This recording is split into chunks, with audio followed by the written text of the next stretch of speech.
Samantala, Department of Health, ARMM, nanguna sa kampanya laban sa tigdas at polio. Narito ang report ng aming kasama, si Jul Munir General.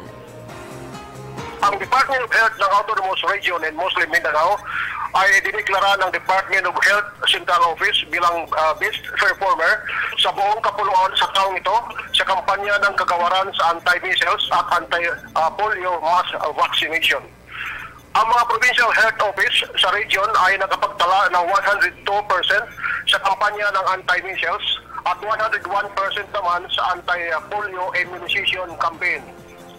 Sa datos ipinalabas ng DOH-ARMM noon pang ika-13 ng Oktubre ng taong kasalukuyan, may kabuuang 408,746 target infants at mga bata ang nabakunahan ng anti-measles vaccines at 469,660 para sa bakuna naman ng anti-polio.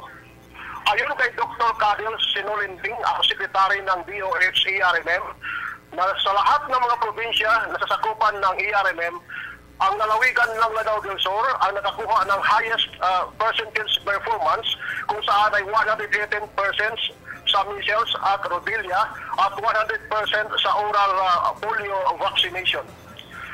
Dagdag pa ni Dr. Sinolinding, bagamat natapos na ang kampanya para sa bakuna, ay patuloy pa ang kanilang ugnayan sa mga local government units para mapanatili ang kanilang alikain na maging ligtas ang rehiyon sa mapaminsalang sakit ng measles at polio sa ilalim ng programa ng ligtas sa tigdas at polio.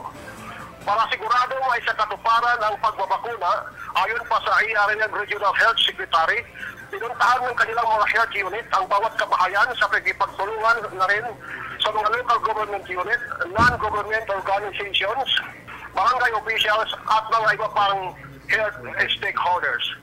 Para sa television ng bayan, mula sa PTV ARMM News Bureau, Haji Monel General Nagolat.